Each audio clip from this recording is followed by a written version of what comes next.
수고 많으셨습니다. 쉽지 않죠? 보고 읽는 것도 쉽지가 않고 외우는 것도 쉽지가 않은데 우리 다시 한번 격려의 박수로 앞으로 더 많으신 우리 성도님들께서 우리 27 시리즈 그리고 또 1대1 훈련 DDC에 이제 지난 학기부터 애드된 훈련들을 많이 관심을 가지고 참여해 주셨으면 좋을 것 같습니다. 오늘 계속해서 우리 예수를 만나다 8번째 시간 마가복음은 6장입니다. 그래서 오늘도 마찬가지로 6장 전체를 쫙 훑을 건데요. 그래서 오늘 그래서 좀 대표적으로 우리 1절부터 13절까지만 읽었지만 우리 이제 뭐 다 아시는 분들은 아실 것 같습니다. 다음 주는 7장을 또 전체를 볼 거고 여러분 혹시 막 말씀 들으면서 막 제가 너무 빨리 넘어간다고 생각되시면 이제 다음 주부터는 이제 7장을 한 장을 다 읽어오시면 이제 여러분 말씀 들으실 때 좀 도움이 되지 않을까 생각을 합니다. 오늘은 흩으시는 예수를 만나다라는 주제를 가지고 함께 말씀을 전하겠습니다. 온전한 교회는 흩어지는 교회입니다. 좋은 교회란 무엇일까요? 잘 모이는 교회가 사실은 좋은 교회겠죠. 하지만 잘 모이기만 하는 교회는 반쪽짜리 교회입니다. 교회는 잘 흩어져야 합니다. 교회는 이 세상에 예수님께서 뿌리시는 흩으시는 씨앗입니다. 예수님이 씨 뿌리는 자이시죠. 교회는 건물이 아니고 어떠한 특정한 장소가 아닙니다. 성경은 단 한 번도 저와 여러분에게 좋은 교회를 찾아가라 이렇게 이야기하지 않습니다. 하나님은 언제나 우리에게 너희가 좋은 교회가 되어라 라고 각자에게 말씀하시죠. 예수님은 여러분에게 너가 한국에서 토론토로 유학을 가거든 어학연수를 가거든 아니면 뭐 헬리팩스나 뭐 밴쿠버나 이런 곳에서 토론토 다운타운으로 너희가 갈 일이 있거든 구글을 잘 서치해서 가장 좋은 교회가 어딘지 요즘은 뭐 큰빛교회 다운타운이 많이 나온다고 하더라고요.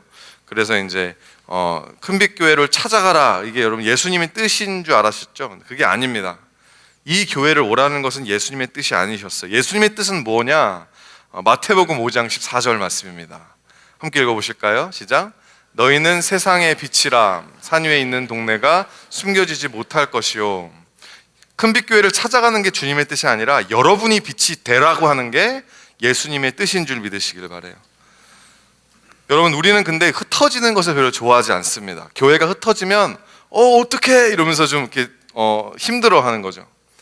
우리는 이 안 좋게 흩어지는 교회, 안 좋게 흩어지는 사례들을 너무나 많이 보아왔습니다. 목회자들이 타락해서 교회 지도자들의 이 뭐 탐욕 때문에 자칭 믿음이 좋다는 사람들 막 이 앞에 나와서 간증도 하고 말씀도 외우는데 막 다 뒤에 보니까 뭐 이 이상한 일을 막 하고 있는 이런 사람들을 보면 막 환멸이 느끼는 거예요. 시험에 드는 거죠. 그러다 보니까 둘셋으로 나뉘어져서 싸우다가 끝내는 분열해버리는 이런 교회들을 우리가 너무 많이 보아왔던 것입니다. 그러니까 교회가 흩어진다 이러면 이 무조건 안 좋은 것으로만 생각을 하게 된다는 거죠. 특히 이민교회가 그렇지 않습니까? 이민교회의 역사는 분열의 역사다라고 이야기를 할 정도로 그렇습니다. 제가 아는 한 교회는요, 토론토에 있는 교회는 아니에요. 제가 혹시라도 누구를 어펜드 할까봐 얘기 못하겠고, 제가 다른 도시의 한 이민교회 이야기를 들었는데 10명 모이던 교회였습니다. 10명 모이던 교회에서 7명이 싸워서 나갔습니다. 10명 중에서 7명이 싸워서 다른 교회를 그 옆에다가 개척을 한 거예요. 그것도 바로 옆에다가. 흩어져서 그러면 3명 남은 교회, 7명 나간 교회가 둘이 있으면 이 둘 다 그럼 잘 되면 좋잖아요. 근데 어떻게 되죠? 안 그래도 조그만 힘없는 교회였는데 더 힘이 없어지고 나중에는 두 교회가 다 흐지부지 없어져 버리는 이야기들이 너무나 많이 일어나는 거예요. 여러분 성경은 교회를 그리스도의 몸이라고 이야기를 합니다. 여러분 몸이죠. 몸이라고 하는 게 뭡니까? 기계가 아닙니다. 기름칠 잘하고 충전 잘하고 이게 그냥 우리가 뭐 메커니컬리 뭘 한다고 해서 그냥 영원하게 되는 게 아니에요. 여러분 몸은 유기적인 존재이고 또한 유한적인 존재라고 하는 거죠. 이 세상에 그 어떠한 교회도 영원할 수 없습니다. 교회의 존재 목적은 영원한 게 존재 목적이 아니에요. 하나님의 나라가 교회의 존재 목적이지 여러분 교회가 현상 유지를 하고 영원히 영원하게 이 세상에 존재하는 것이 그 어떤 교회의 목표가 되어서는 안 된다라고 하는 거죠. 교회가 죽을 때도 있어야 합니다. 흩어져서 없어져 버릴 수도 있을 수 있는 것입니다. 하나님께서 기뻐하시는 일 하다가, 하나님께서 바라보실 옳은 일을 하다가 망할 수도 있는 거예요. 무조건 다 순종한다고 다 잘 되고 다 성공하는 거 아닙니다. 순종하다가 망할 수도 있는 거고요. 다 흩어져 버릴 수도 있는 것이죠. 담임 목사의 아들이 아버지의 교회를 물려받는 것을 금지하는 성경 구절은 없습니다. 지금이 구약 시대가 아니지만 하나님이 그 담임 목사의 아들을 다음 담임으로 세우겠다고 하나님이 하신다면 여러분 누가 반대하겠어요? 하지만 그런 세습을 강행하는 대부분의 대형 교회들이 세습을 하는 이유가 뭐냐면 교회 안정을 위한 것이기 때문에 그렇거든요. 교회가 안정적으로 다음 세대 교체를 하기 위해서. 인위적이고 억지스러운 방법까지 동원해가면서 교회의 안정을 지키고자 하는 것. 여러분 그때 그 안정은요 우상인 것입니다. 교회의 안정은 예수 그리스도 한 분, 예수님만이 교회의 안정이 되신 믿으시길 바라요. 두세 사람만 모여도 그곳에 예수님이 함께 계신다면 주님을 기쁘시게 하는 건강한 교회가 될 수 있다라고 하는 것이죠. 세상은 이야기합니다. 뭉치면 살고 흩어지면 죽는다. 근데 여러분 교회는 흩어져야 삽니다. 교회는, 그래서 예수님은 교회를 끊임없이 흩으십니다. 요한복음 20장 21절 말씀을 읽어볼까요? 시작. 예수께서 또 이르시되 너희에게 평강이 있을지어다. 아버지께서 나를 보내신 것 같이 나도 너희를 보내노라. 오늘 막 토론토를 떠 말아 이렇게 막 고민하시던 분이 오늘 하나님 말씀하셨어. 가래.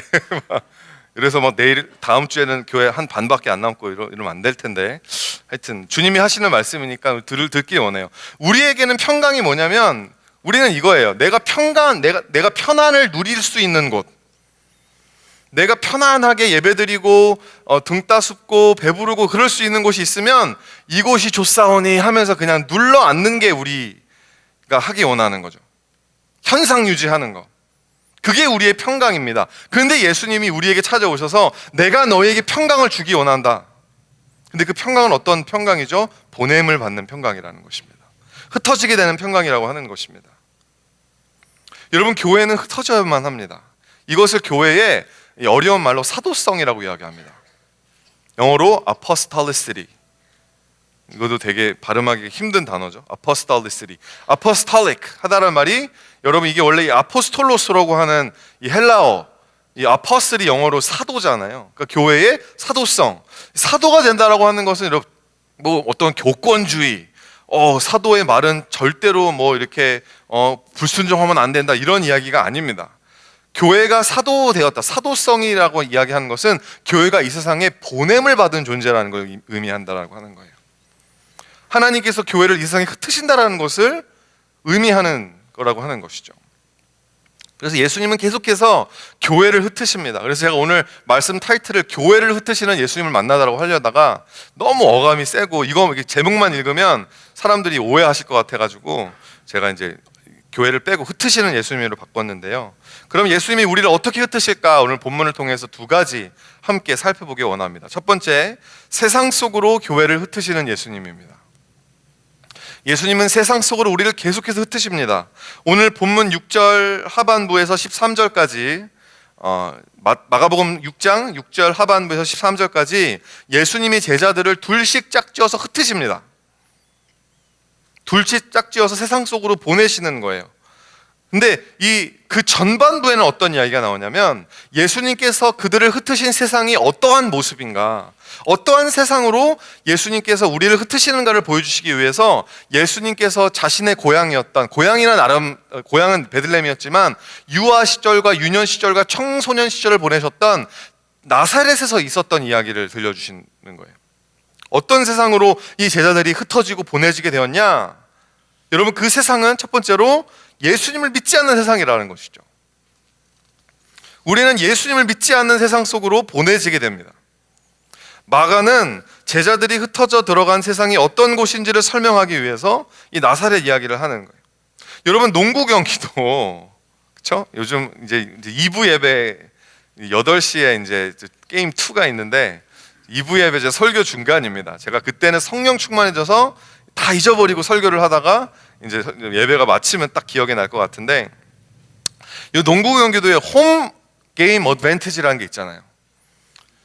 랩터스가 토론토에서 경기를 하면 아주 그냥 극성 팬들, 슈퍼 팬들 다 뭐 자기 돈 1,000불씩 내고 와가지고 랍토 이기라고. 여러분, 캐나다에는 이 농구 팀이 하나밖에 없어서 사실상은 캐나다 전체가 지금 이 랩터스를 응원하고 있는 거거든요. 이 홈게임 어드밴티지가 있는데, 여러분, 예수님에게 그게 없었어요. 자신의 고향이나 다름없었던 땅에 갔는데 예수님을 사람들이 어떻게 대하는지 보십시오. 오늘 본문의 3절 말씀을 함께 읽어보겠습니다. 시작. 이 사람이 마리아의 아들 목수가 아니냐, 야고보와 요셉과 유대와 시몬의 형제가 아니냐, 그 누이들이 우리와 함께 여기 있지 아니하냐 하고 예수를 배척한지라. 목수가 아니냐. 목수는 그 당시에도 정말 천한 직업이었습니다. 그 천한 사람 아니냐. 내가 그 엄마도 알고 동생도 알고 다 내가 아는데 배척하는 거예요. 여러분, 우리가 흩어져서 들어가야 하는 이 세상은 예수님을 배척하는 곳이라는 거예요. 예수님을 믿지 않는 곳이라는 것입니다. 여러분, 그 세상은 여러분의 가정이 될 수도 있어요. 예수님을 배척하는 여러분의 부모님이 될 수도 있다는 것입니다. 여러분의 학업과 생업의 장소가 예수님을 받아들이는 곳이 아닙니다. 예수님을 배척하는 곳이에요. 우리가 살고 있는 캐나다는 기독교적 가치 위에 세워진 나라이긴 하지만 오래전부터, 수십 년 전부터 세속화 과정, 세큘러리즘이 들어오게 되면서부터 지금은 기독교 나라라고 이야기할 수 없는 곳이 되었습니다. 40, 50년 전까지만 해도 웬만한 사람들이 다 교회를 다녔어요. 주일 성수를 매일 하진 못해도, 매주 하진 못해도 기독교적인 윤리 가치가 사회 전반에 깔려 있었습니다. 결혼은 남자와 여자가 하는 것이다. 이게 그냥 모든 사람들이 가지고 있는 상식이었어요. 근데 요즘은 그런 사회가 아니죠. 지나가는 사람을, 그 40, 50년 전에는요, 지나가는 사람을 붙들고 성경을 주제로 이 대화를 할 수 있는 게 가능했다고 합니다. 지금은 그렇지가 않죠. 예수님께서 유년 시절 자라난 곳이니까 다 예수님을 형, 누나, 동생, 삼촌 하면서 다 아니까 당연하게 극진히 대접을 받을 것이라고 생각할 수 있지만 오히려 상황은 반대라고 하는 거예요. 배척당하셨다고 하는 것입니다. 교회 동안 우리 또한 우리가 세상에 흩어졌을 때에요, 배척과 수모와 고난을 당할 수 있다라고 하는 것을 여러분 명심하시기를 바랍니다. 물론 때에 따라서 준비된 사람을 만날 수 있어요. 빌립 집사가 그냥 에디오피아의 한 내시를 만났는데 그냥 그 자리에서 이미 막 이사야서 말씀을 읽고 있고 마음밭이 너무나 좋아서 복음을 받아들일 준비가 되어 있는 사람도 만납니다. 가끔씩. 대부분의 경우는 복음에 대해서 냉담합니다. 교회에 대한 깊은 상처가 있고요, 오해에 얽매여 있고요, 선입견에 사로잡혀 있고요, 기독교를 개독교라고 인식하는 사람들, 그런 사회적 분위기 가운데 여러분, 우리가 밖에 나가서 흩어지게 되었을 때 압도될 수밖에 없다고 하는 거죠. 이게 현실이라고 하는 것을 오늘 본문이 보여준다라는 거예요. 예수님이 우리를 사랑하시니까 당연히 세상도 나를 사랑할 거야, 이런 착각은 정신건강에 도움이 되지가 않습니다. 하지만 분명히 한 사실은 예수님이 그렇게 자기 자신을 배척하고 믿지 않은 세상으로 제자들을 바로 다음 구절에 보내신다라는 거예요. 아시면서, 배척당할 수 있다는 걸 아시면서 보내신다라는 거예요. 사랑하는 성도 여러분, 우리 그리스도인, 여러분 스스로를 그리스도인이라고 여기신다면 우리는 예수님을 믿지 않는 이 세상에 보냄받은 제자들입니다. 우리는 흩어져야 하는 제자들이는 거예요. 예수님도 배척을 받으셨는데 우리가 배척을 받지 않는다면 그게 더 이상한 거 아닙니까? 여러분, 어떻게 하면 우리가 세상에 거절당하지 않을까? 여러분, 이런 고민을 하면요, 여러분 예수님의 제자가 되는 걸 포기하셔야 돼요. 내가 어떻게 하면 세상으로부터 사랑받을 수 있을까? 인정받을 수 있을까? 내가 어떻게 하면 내가 직장에서 정말 내가 교회 다니고 그리스도인과 상관이 없이 그냥 내가 진급이나 잘할 수 있을까? 이런 고민을 좋은 고민이죠, 하고 계신다면 그런 고민 계속 하시되 예수 그리스도의 제자 된 삶은 It's not for you. 차라리 어떻게 하면 거절당하는 것에 익숙해질까, 이런 고민을 하셔야 된다는 거예요.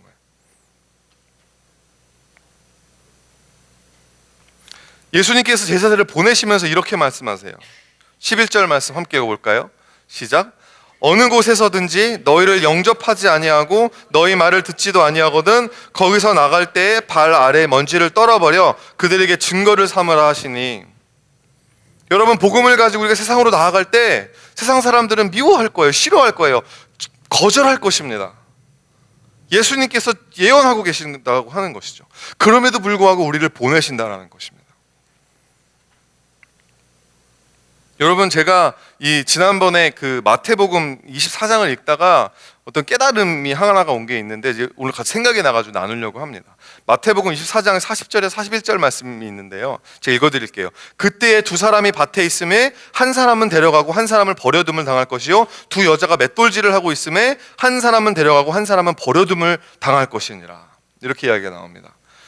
예수님께서 마지막 그 다시 오실 때 재림하실 때의 그 상황을 예수님이 예언하시는데, 많은 사람들이 이 구절을 두고 휴거 이야기, 랩처 이야기를 한다고 이해를 하시는데 저는 조금 다르게 해석하거든요. 휴거 뭔지 아시죠? 그냥 이렇게 있다가 갑자기 예수님이 딱 모시면 사람이 막 없어지는 거예요. 막 하늘로 붕 떠 올라가거든, 아니 그냥 갑자기 없어지는 건지 모르겠는데, 하여튼 그렇게. 여러분, 천국은 사실 이 땅에 임하는 건데, 그잖아요. 이 땅에 임하는 게 천국이잖아요. 근데 우리가 어딜 가야 되는 건지 잘 모르겠어요. 그러니까 저는 휴거를 사실 저는 개인적으로는 믿질 않는데, 하나님 주님이 이 땅에 내려오시기 때문에. 그래서 저는 이 구절을 어떻게 해석을 하냐면, 마지막 날에 구원을 받는 교회와 저와 여러분입니다. 구원을 받는 교회와 그렇지 못한 세상이 함께 일상을 공유하고 있다라는 거예요. 왜? 그게 교회가 가 있어야 할 자리이기 때문에 그렇습니다.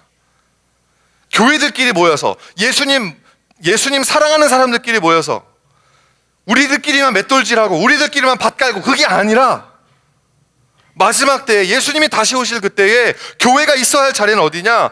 예수님 믿지 않는 사람들과 같이 맷돌질 갈고 있는 자리, 같이 밭을 갈고 있는 자리, 같이 일을 하고 같이 공부하고 있는 그 일상의 자리 가운데 교회가 들어가야 된다, 흩어져 들어가야 된다고 하는 것이죠. 여러분, 교회의 거룩함은 격리됨이 아닙니다. 세상으로부터 격리됨이 아니에요. 내가 세상에 영향을 받지 않기 위해서 내가 세상 속으로부터 그냥 내가 교회에서만 살고, 여러분, 그건 거룩함이 아니라 격리됨이고요. 그것은 주님이 원하시는 게 아니라는 거예요. 주님은 우리 계속 흩기를 원하십니다. 이 세상 속에서 복음의 영향력을 가지고 살아라라고 하는 거죠. 왜 우리를 이렇게 세상 속으로 흩으실까요? 두 번째로, 이 세상에 복음이 필요하기 때문에 그렇습니다. 이 세상은 복음이 필요합니다. 그래서 제자들이 나가서 뭐 권능도 받고 병자도 고치고 귀신도 쫓았지만, 핵심적으로 그들이 해야 됐던 건 뭐였냐? 12절 말씀이에요. 함께 읽어볼까요? 시작. 제자들이 나가서 회개하라 전파하고. 제자들이 전파했던 이 메시지는 예수님께서 공생의 사역을 마가복음 1장 15절에서 시작하시면서 전파하셨던 메시지와 동일했습니다. 좀 shorter version이었지만, 마가복음 1장 15절 말씀, 이르시되 때가 찼고 하나님의 나라가 가까이 왔으니 회개하고 복음을 믿어라. 똑같은 메시지를 정하는 거예요. 복음은 예수님을 이미 믿는 사람들에게만 적용되는, 이미 기독교를 진리라고 수용한 사람들에게만 적용되는 기독교만의 산유물이 아닙니다. 복음은 교회의 사유물이 아니에요. 우리가 포세스하고 있는 게 아니라고 하는 것입니다. 복음은 사회의 공유물입니다. It's a public truth. 이거에 대해서 제가 너무 존경하는 선교학자, 또 선교사였던 레슬리 뉴비긴이라고 하는 분은 Can a modern society be Christian이라고 하는 아티클에서 이렇게 말씀하십니다. We need to recover the belief that the gospel is true. That is to say that it is the public truth, free for us all, and therefore the touchstone by which all our claims for truth have to be judged. 우리는 복음이 진리라는 신앙을 되찾아야만 합니다. 그 말의 의미는 복음은 우리 모두에게 주어진 공공의 진리이므로 복음이 이 세상의 진리에 대한 모든 주장을 판가름하는 기초석이 되어야 한다는 것입니다. 여러분, 죄는 해롭다라는 거 믿으세요? 죄는 우리의 몸에 해롭습니다. 죄를 그대로 놔두면 우리의 생명에 치명적인 위험을 초래한다는 걸 믿으시죠? 안 믿으세요? 여러분, 이것이 정말 여러분에게 진리라면 그게 예수님 믿지 않는 사람에게도 진리여야 한다는 거예요. 그게 아니면 진리가 아니에요. 모든 사람에게 공공연하게 적용될 수가 없는 것이라면. 이 사실은 예수님을 믿는 우리에게나 예수님을 믿지 않는 저들에게나 마찬가지로 적용되는 그게 진리라는 것입니다. 복음을 처음 들어본 사람이나 평생 동안 교회에 자라온 사람이나 하나님 앞에서 철저하게 회개하지 않으면 그 죄 때문에 망하게 될 거라고 하는 예수님의 말씀을 누구도 피해갈 수 없어요. 내가 3대째 예수님 믿어온 내가 모태신앙 중에 모태신앙이라고 해서 여러분 죄 지으면 회개 안 해도 되는 겁니까? 회개해야 합니다. 회개하지 않으면 망해요. 누구나 마찬가지라는 거예요. 보편적인 사실이라는 것입니다. 하지만 오늘날 회개라는 단어는 교회 안에서도 정말 심각한 상황이 아니면 사용해서 안 되는 말이 됩니다. 목사가 성도에게 회개하십시오. 그럼 뭔가 I need to have a very good reason. 정말 여러분이 심각한 뭔가를 잘못을 저지르지 않았으면 함부로 회개하라는 이야기를 했다가는 시험 들죠. 아닌가요? 회개하라는 말을 잘못하면 안 돼요. 함부로 남발하면 안 돼요. 내가 무슨 죄를 지었는데. 마치 우리가 죄를 지어야 죄인인 것처럼. 아니에요. 우리는 죄인이라서 죄를 지을 수밖에 없는 것입니다. 우리는 매일매일 회개해야 해요. 매 순간마다 회개해야 합니다. 우리 인생의 모든 문제의 해답이 바로 회개를 통해 주어진다는 이 사실을 여러분 알고 계시라고 하는 것입니다. 문제가 뭐가 됐던, 우리가 어떤 잘못을 했던, 가해자가 누구고 피해자가 누구건 우리 모두는 하나님 앞에서 회개해야 마땅한 존재들이라는 거죠. 여러분, 상처를 준 사람은 상처를 준 죄를 뉘우치면서 회개하십시오. 내가 상처를 누군가에 줬다면 내가 상처를 준 것 때문에 사과가 아니라 회개하세요. 하나님 앞에서. 근데 상처를 받은 사람도, 여러분, 상처 안 받아도 되는 건데 넙죽 받은 거잖아요. 상처를 누가 주면 괜찮아요, 안 받을게. 그냥 안 받으면 되는 건데 여러분이 가서 받은 거잖아요. 그럼 받은 것 때문에 회개해야 되는 거야. 주님, 내가 상처를 받았어요. 상처를 받는 사람, 잘 받는 사람들의 마음의 중심에 보면 여러분 죄가 가득하다라고 하는 것입니다. 자기 스스로에게 집중하고 자기 스스로의 연약함에 도취되어져 있고 예수 그리스도의 십자가를 바라보지 못하고 자기 스스로의 연약함만 바라보고 있는 그런 죄악에 그냥 똘똘 뭉쳐 있는 거예요. 주님, 내가 다음부터는 사람들이 상처 줘도 안 받겠습니다. 회개해야 이 문제가 해결이 되지. 그래야 진정으로 관계가 회복이 일어나고 정말 용서를 할 수 있게 되는 것이고, 여러분, 회개하지 않은 피해자는요 언젠가 가해자가 되는 거예요. 내가 옳거든요. 내가 피해자거든요. 여러분, 이런 이야기가 교회에서만 적용되는 걸까요? 피해자가 회개하지 않으면 가해자가 된다는 이야기. 아니에요. 보편적으로 어디서나 여러분의 회사에서, 가정에서 다 적용되는 이야기입니다. 하나님의 말씀은 영적이지만 동시에 지극히 현실적인 거라는 거죠. 그리고 또한 빈틈없이 논리적입니다. 게다가 감동적이기까지 해요. 여러분, 어벤져스 엔드게임의 결말이 감동적이라면 사실 얘기하면 안 되나요? 한 달이 넘었는데? 어벤져스 엔드게임 결말이 감동적이라면 왜 예수 그리스도의 십자가가 우리에게 감동을 주지 않는, 당연히 감동적인 이야기인 거예요. I am. 끝까지 말 못하겠어요. 주님이 I am. 나는 스스로 있는 자다. 나는 선한 목자다. I am good shepherd. 여러분, 예수님의 은혜 따위는 난 필요 없어. 이런 사람들도 영화나 드라마 같은 데서 은혜가 묘사되어지면 받을 수 없는 사랑을 그 사람이 받으면 안 되는 사랑을 받은 사람이 그 사랑을 받아서 회복이 되고 그 사람의 우울증의 치료가, 이런 것들이 막 영화에서, 드라마에서 나오게 되면 여러분 감동을 받잖아요. 눈물을 흘리잖아요. 여러분, 기독교의 진리는요, 보편적인 것입니다. 은혜는 누구든지 이해할 수 있는 컨셉이라고 하는 거예요. 모든 사람에게 필요한 거라고 하는 거죠. 그렇기 때문에 지금은 예수 그리스도를 믿지 않은 세상으로 여러분 그 복음을 가진 우리를 주님은 계속 흩으시는 것입니다. 가서 전하라고, 회개하라고, 전파하고. 여러분, 거절받는 게 두려우시잖아요. 여러분의 삶에 너무 그냥 바쁘시잖아요. 지금 이 세상에서 먹고 살기도 힘들어 죽겠는데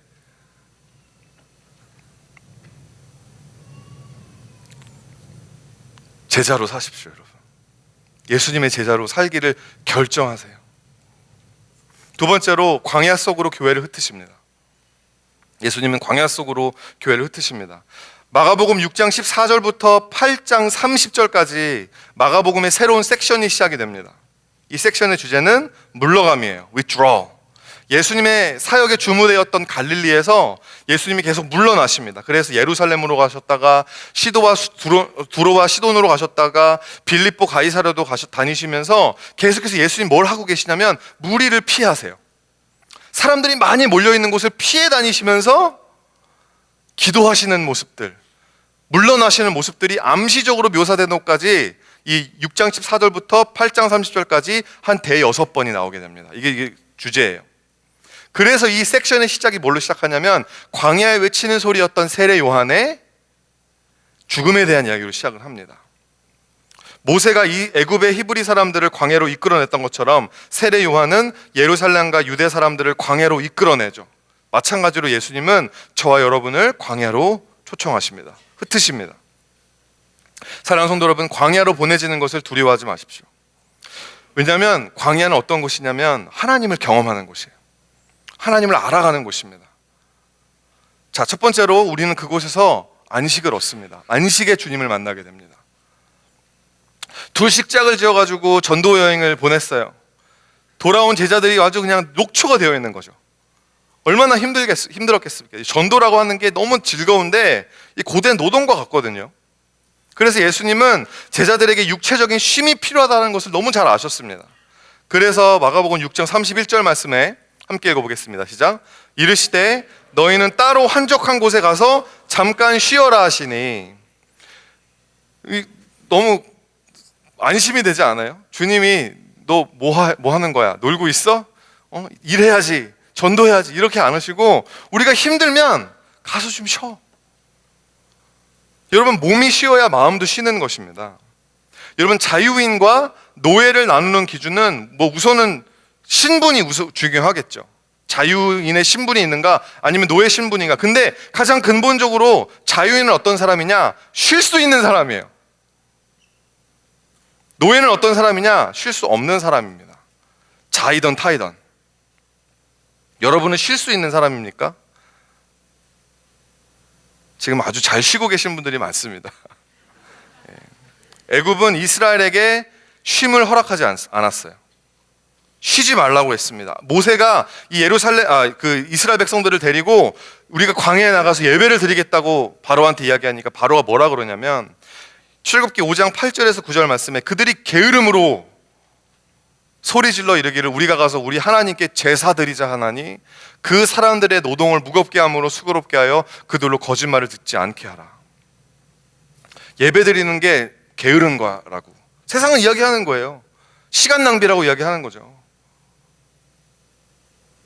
여러분, 이게 뭐냐면요, 이 바로가 애굽의 노예를 다루던 방법이었습니다. 쉴 틈을 주지 않는 거예요. 계속 할 일을 줘서 정신이 없게 만드는 거죠. 뭔가 사색을 하고 묵상을 하고 나는 누구인가, 주님은 누구신가, 이런 묵상을 할 수 없을 정도로 계속 바쁘게 만드는 거예요. 쉴 수가 없는 거예요. 일에 중독이 되어버리는 것입니다.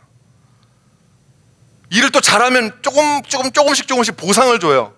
그럼 그 조그만 보상에 눈이 멀어서 자기 자신이 노예라고 하는 사실 그조차도 깨닫지 못하게, 하나님이 나를 자유인으로 부르셨는데 내가 지금 노예처럼 살고 있네? 라는 현실조차도 깨닫지 못하게 만드는 겁니다.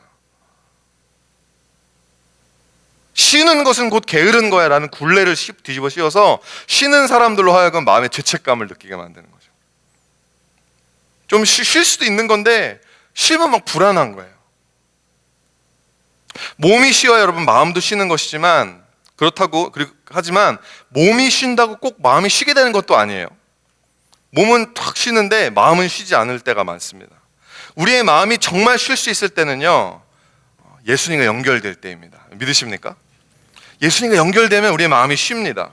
때로는 몸이 쉬지 못할 때가 있어요. 스케줄이 바쁘고 뭐 어쩔 수 없을 때는 그 스케줄이 많을 때 어쩔 수 없잖아요. 그럴지라도 마음이 예수님과 연결되어져 있는 사람은 상황을 뛰어넘는 안식을 누립니다. 자, 오늘 본문의 34절 말씀을 함께 읽어보실까요? 34절 말씀 시작. 예수께서 나오사 큰 무리를 보시고 그 목재 없는 양 같음으로 인하여 불쌍히 여기사 이에 여러 가지로 가르치시더라. 예수님과 제자들이 조금이라도 쉬려고 하면 무리들이 어떻게 하고 계속 몰려드는데, 그러니까 쉬고 싶어도 못 쉬는 상황인 거죠.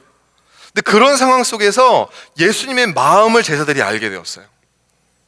예수님이 짜증나, 쟤네들 또 왔네, 이게 아니라 그런 무리들을 보면서 예수님이 목재 없는 양 같은 무리들을 불쌍히 여기는 그 예수님의 마음을 제자들이 알게 될 때, 여러분, 우리의 마음 가운데, 우리의 인생과 우리의 스케줄 가운데 아무리 스케줄이 많아도 하나님이 이 일을 통해서 어떤 일들을 하기 원하시는지 주님과 여러분의 사이 그 마음과 마음이 연결되기 시작하면 아무리 몸이 힘들어도 안식할 수 있다고 하는 거죠. 몸은 다시 바빠질 수 있지만 마음은 분주함에 빼앗기지 않는다는 것입니다. 왜? 예수님과 연결이 되어 있기 때문에. 자, 안식. 두 번째로 우리는 광야에서 우리의 필요가 채워집니다. 여러분의 삶의 필요를 채워주시는 하나님을 만나기 원하시면 광야로 나가셔야 돼요. 흩어지셔야 합니다. 예수님께서 제자들을 둘씩 짝지어서 흩어 보내실 때 당부하십니다. 뭐라고 당부하시냐? 8절과 9절 말씀 함께 읽어보겠습니다. 마가복음 6장 8절과 9절 말씀 시작. 명하시되 여행을 위하여 지팡이 외에는 양식이나 배낭이나 전대의 돈이나 아무것도 가지지 말며 신만 신고 두벌옷도 입지 말라 하시고, 거지처럼 살라는 거예요. 예수님께서 이렇게 말씀하실 때는 언제나 이유가 있습니다. 때로는 예수님이 여러분을 재정적인 광야를, 물질이 필요하고 너무나 배고프고 오늘 당장 렌트 낼 돈이 없고 버스비가 없어서 걸어 다녀야 되고, 그런 광야 가운데로 예수님이 여러분을 초청하실 때가 있다는 거예요. 근데 그런 가운데 경험적으로 우리가 알게 될 하나님이 어떤 하나님이냐고요? 우리의 필요를 채우시는 하나님이라는 것이에요. 우리 넉넉할 때는요, 넉넉할 때도 주님이 우리를 필요를 채워주시는 건데 넉넉하니까 그걸 모르는 거죠. 하지만 우리가 좀 쪼달리고 어렵고 힘들고 그럴 때 여러분, 우리의 삶 가운데 조금씩 채워지는 것들, 여러분, 그걸 통해서 주님이 우리에게 말씀하기 원하시는 거예요. 내가 너의 필요를 채우는 하나님이라는 거. 오늘 또 이어서 나오는 본문이 오병이어. 오늘 본문이 되게 길어요. 오병이어 이야기거든요. 너무나 잘 아시는. 근데 그 오병이어의 기적도요, 알고 보면 그 배경이 광야입니다. 마가복음 6장 35절 말씀 함께 읽어보겠습니다. 시작. 때가 저물어 가매 제자들이 예수께 나와 여짜오되 이곳은 빈들이요 날도 저물어 가니. 여기서 빈들이라고 나오는 단어가요, 예수님께서 제자들을 쉬게 하기 위해서 이끄셨던 한적한 곳, 빈들. 여러분, 원어 성경에서 이 같은 단어입니다. 에레모스라고 하는 단어예요. 광야를 뜻하는 것입니다. 광야를 뜻하는 거예요. 오병이어의 기적은 어디서 일어나는 기적이냐? 광야에서, 아무것도 없는 곳에서, 먹을 것이 없는 곳에서 일어나는 기적이라고 하는 것이죠. 그냥 예수님이 한 사람의 도시락을 5,000명이 먹을 수 있는 뷔페로 불리신 사건, 그냥 먹고 끝난 사건이 아니라는 거예요. 광야에서 이스라엘이 매일마다 먹었던 만나의 재현인 것입니다. 아무것도 없는 광야에서 하나님은 자기의 백성들을 책임지십니다. 자기 자녀들을 끊임없이 먹이시고 입히시는 그 하나님 아버지의 은혜와 능력이 드러나는 곳이 광야라고 하는 거예요. 아무것도 없는 빈들에서 일어난 일이기 때문에 하나님이 아니고서는 이 일을 할 수 있는 사람이, 할 수 있는 존재가 도무지 없기 때문에 주님만 영광 받으시는 곳이라는 거죠. 하나님을 인정하지 않으면 안 되는 곳. 여러분, 우리의 필요는 부모님을 통해서도 채워질 수 있습니다. 또한 좋은 직장을 통해서도 채워질 수 있습니다. 하지만 때로는 하나님께서 직접 하길 원하시는 거예요. 여러분에게 보여주길 원하시는 거예요. 그 여러분의 필요를 채우시는 예수님이 여러분을 만나길 원하시는 거예요. 인생에 한 번쯤은 우리의 필요를 직접적으로 채우시는 하나님의 손길을 경험하는, 그 여호와의 선하심을 맛보아 알게 되는 저와 여러분이 되시기를 주님의 이름으로 축원드립니다. 마지막으로 그곳에서 여러분, 우리는 인도를 받습니다. 하나님에게 인도를 받습니다. 오병이어 기적을 베푸신 다음에 여러분, 너무 재밌는 말씀, 45절이 저는 이 말씀 읽고 너무 충격에 빠졌어요. 함께 읽어봅니다. 시작. 예수께서 즉시 제자들을 재촉하사 자기가 무리를 보내는 동안에 배 타고 앞서 건너편 벳세다로 가게 하시고.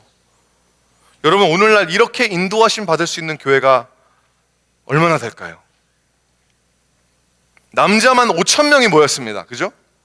남자만 5,000명. 여러분, 당시 가버나움이나 베데스다 같은 메이저급 성읍도요, 인구가 2,000명, 3,000명 가량이었다고 해요. 5,000명이라는 것은 도시 2-3개 정도가 모인 겁니다. 말도 안 되는 인원인 거예요. 여러분, 오병이어 사건으로 5,000명이 모였으니까 제자들의 머릿속에 우리 다음에는 몇 명이 모일까, 이런 생각하지 않았겠어요? 교회에 사람이 많아지면 들뜨게 됩니다.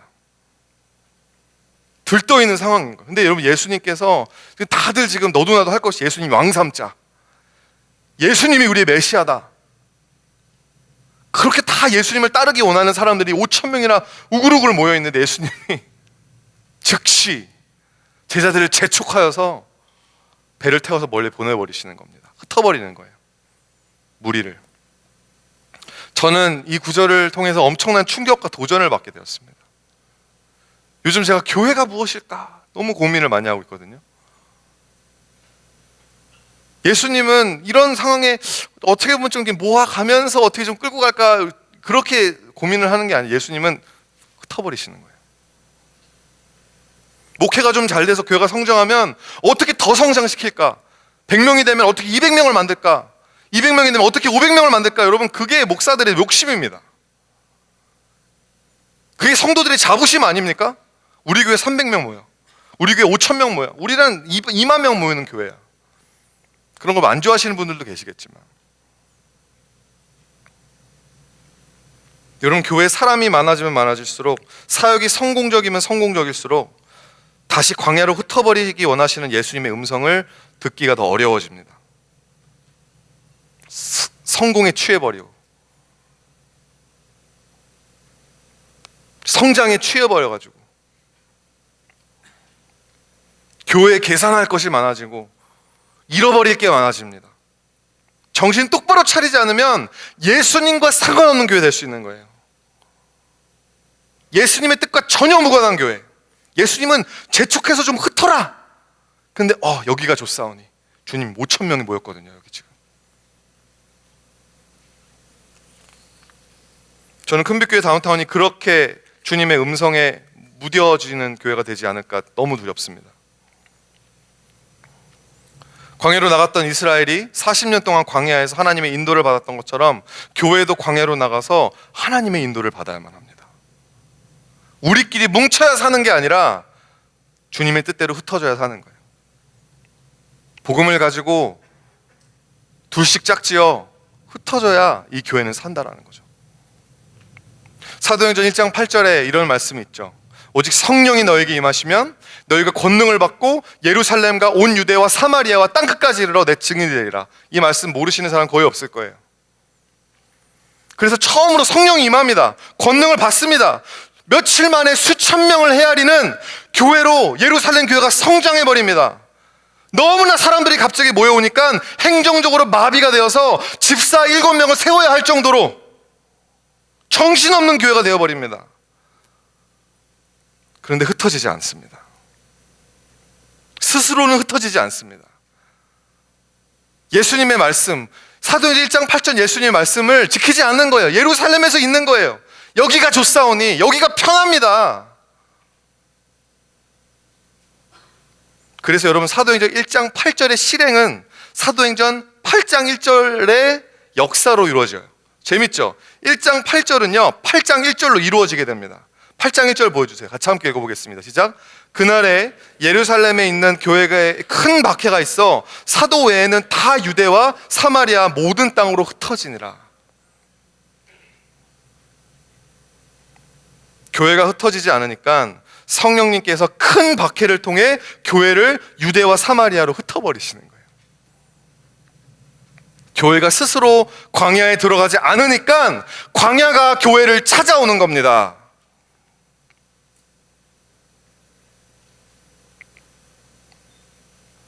예수님은 우리의 선한 목자세요. 그림 보여주시겠어요? 예수님은 우리의 너무 선한 목자십니다. 이런 그림만 봐도 뭐 마음이 평안해지지 않아요? 왠지 내가 예수님의 그 목에 엎혀있는 저 플러피한 귀여운 어린 양일 것 같고, 그렇죠?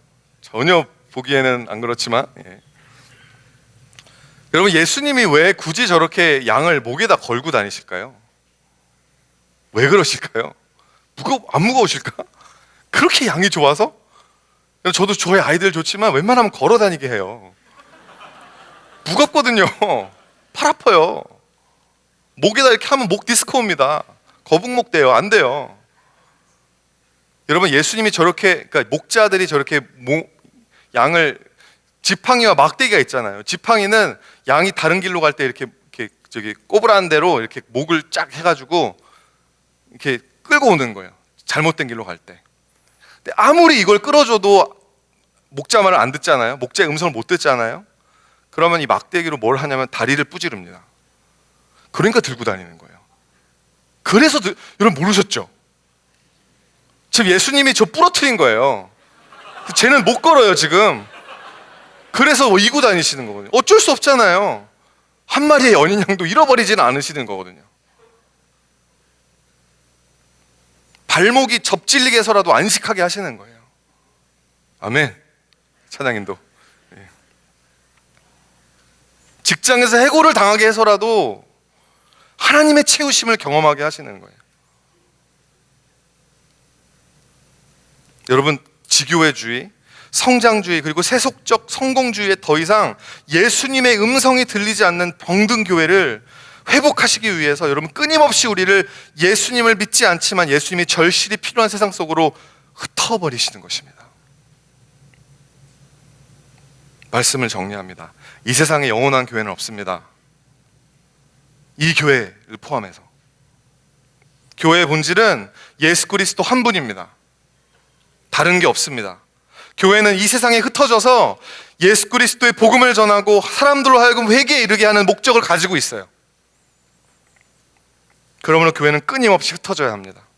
계속해서 흩어진다는 것은 또한 계속해서 모이고 있다는 걸 의미하겠죠. 흩어져 있으면 더 흩어질 이유가 없잖아요. 모이니까 또 흩어지는 거고, 모이니까 또, 그게 여러분 주일 성수와 여러분의 매일매일의 예배 생활, 매일매일의 세상 속에서 여러분이 행해야 하는 사명, 여러분이 전해야 하는 복음, 저희는 그런 교회가 되기를 소망합니다. 나가는 말 함께 읽어보겠습니다. 시작. 온전한 복음을 중심으로 온전히 흩어지는 선교적 영성으로 움직이는 교회가 됩시다. 아멘.